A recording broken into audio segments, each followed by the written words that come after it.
first question comes from Ryan McClenana from KNBR 680 San Francisco. Ryan, your line is open. How you guys doing?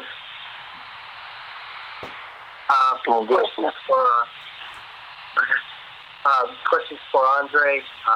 You progressed to this level, to this fight of such big proportions, or such big magnitude. How does this compare with, say, your Olympic gold medal fight, or maybe the fight with Froch or the fight with Dawson? I mean, all big fights where there was obviously a build-up to. How does this compare in terms of the way that you've mentally approached it?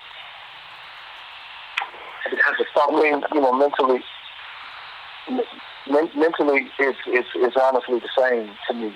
Obviously, there's a lot at stake. It's a different challenge. Moving up in weight, pay-per-view, all those things make it a little bit different. But honestly, whether it's Alexander Brand or Kovalev, I approach every situation the same way. I wouldn't be able to get to this level and stay at this level if I, checked in and checked out mentally. So, the intensity is the same. It's the same dedication. It's the same work. I mean, it's about, for me, it's about trying to be the best. And, I'm in a sport where there's really no room or little room for error.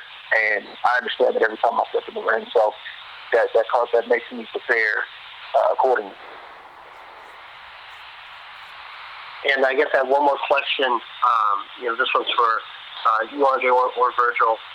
Obviously, Kovalev's such a big puncher, and Andre's such a master on the inside and neutralizing, what his opponents do best.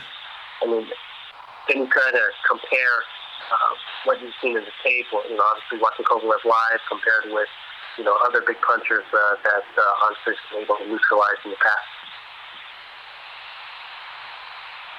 I mean, at the end of the day, man, it's, personally, we don't approach the fight, around fear and just kind of being enamored with what a guy does well. We acknowledge it, we respect it, we understand what we're up against. But, I've been in the ring with big punchers, good boxers, you name it. And at the end of the day, to be a champion, you have to be able to beat what's in front of you, no matter what that is. And Kovalev is not just a big puncher; he's also a good boxer. He's a thinker. He understands range. He understands positioning and different things like that. And he has a good team. So it's a lot more than just him being a big puncher. But at the end of the day, many people make the same mistake with me. They call me a great boxer and a great neutralizer, but there's so much more going on in that ring. And if I was just that, and it was just about defense and neutralizing, trusting a lot of these big punchers to try to walk through me, there's a reason they're not. But that's what Fight Night is all about. It's to show everybody. It's not really about talking about it. It's trying to prove your case. I have an opportunity to be great November 19th, and it's less than 2 weeks away. Thank you. Thank you. And once again, please press star then 1 if you have a question. And our next question comes from Dylan from LA Times. Dylan, your line is open. Hi, Andre. How are you? I'm doing good, thank you. The last couple of fights here, seen you, I think, maybe a little bit more stationary, maybe not moving around quite as much as you did, obviously, compared to earlier in your career. And I was wondering how much of that was strategic on your part, how much of that was maybe the layoff, how much of that was maybe where you are physically at this point in your life, and also, what can we expect to see in that regard on the 19th? I think, it's always about what's in front of you. It's about what type of opponent I have and what needs to be done. And, as you get older, it's about becoming more efficient, I've heard some people say things that I'm not the same fighter that I was, in my 20s, and I hope I'm not. I should be getting better. I should be getting more efficient. My game should be getting, should be getting better, simply put. And, that's what it's about. It's not about making unnecessary moves. It's about making the necessary moves when you need to make them. And, with the last two opponents I had, that's what was necessary. And but you're gonna see a little bit of everything in this fight, and that's what it's all about, man. It's about rising to the occasion and being what you need to be in the moment, and we specialize in that. So I look forward to doing the same thing in November 19th. Thank you. Thank you. Thank you. And our next question comes from Mitch Abramson from Ring TV. Mitch, your line is open. Thanks. Hey, Andre, how are you? I'm doing good, thank you. Good. Sergey suggested earlier in the call that he's going to be a little craftier and maybe try to utilize his intelligence in the ring more than he has when he faces you. Just hearing that, do you think that might play into your strengths even more? I'm sorry, the first part, he's going to try to do what now?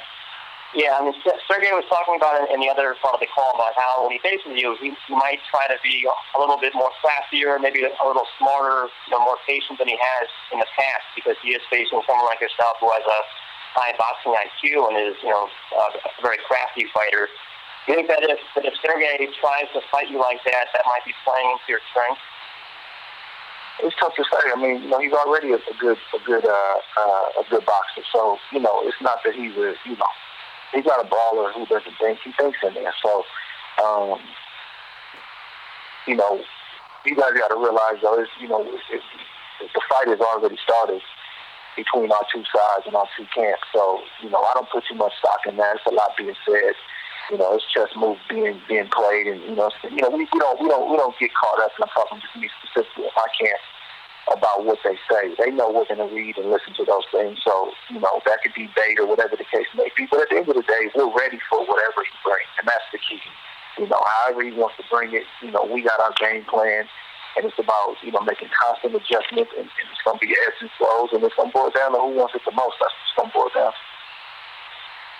Andre, how do you expect Sergey to come out? Do you expect him to be very aggressive in this fight, or to be a little bit more patient than he has in the past? I mean, I can't say. I can't say. I don't know what's going on in their camp. And like I just said, you can't put too much stock into what's being said. We're not going to take that bait. We're just ready, man. When you're ready, I mean, we're ready for whatever. And I truly mean that. So, when you're at that point, we welcome it all.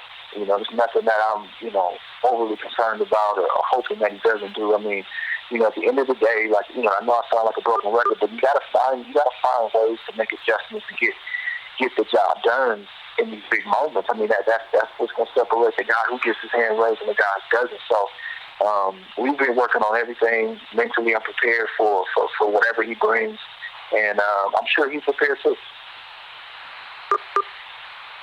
Okay, thanks. Thank you. And our next question comes from Keith Idek from The Record. Okay, I'm just wondering, who are the top couple of punchers you've fought so far?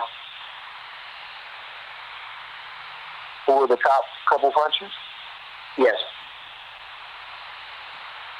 Man, you guys should be able to answer that question for me, because you guys are the ones that top these guys punchers. So it's I mean, I think all the guys that I've fought have had a good punch, and have been guys that should be respected as punchers. Some guys get more credit than other guys, but I can't really single anybody out. I mean, Foster's a good puncher, if I had to name one. But been several. Been several. Okay. The reason I ask you, obviously, is because you would know much better than me. That's why I'm asking. But I'm just trying to be, yeah. I understand. Also, if you could, how much do you think your experience against high level of opposition, which you've obviously fought more than him, how much of a factor do you think that could be in the fight, or maybe how much of an advantage might that be for you, because you've seen so many different styles and so many different top-level fighters? I mean, I definitely think it helps. I don't think it hurts for sure, and in a fight like this, you take everything you can. You take every tough fight, every experience, every good, every bad moment, not just in the ring, but in your life. You bring who you are into that ring. And, I'm fortunate, man, looking back, to see the Super Six, to see the Chad Dawson fight, and even, the two fights that I've had, this year. I mean, all of that means something. And that's why it's so important to be moved and managed properly. And I know there's no cookie cutter way to do it, but to fight the right fights at the right time, but then ultimately to test what you have against the best. Because when you have showdowns like this, you want to be able to look back and say, man, I've been there. I've been in big moments. I've been doubted before. Or this guy was ready to bug me. Or I've been in a 50-50 fight before. And I can point back to all those things and say that we've been there, we've had those moments, and we've been fortunate to prevail. And so that obviously, has me going into this fight well prepared. I know you can't sit around worrying about this kind of stuff and probably don't all that much, but do you think the winner of this fight is the number one pound-for-pound fighter in boxing? It's hard to say definitively. I think it would be really, really hard to argue against it. And I think just based on both of our resumes and based on the fact that we both are willing to step up and fight at this stage in our career. We're both 30 and 0. We both have a lot to gain and a lot to lose. And, I think, personally, that the winner of this fight should be pound for pound number one. Thank you. Against that. Thank you. Thank you.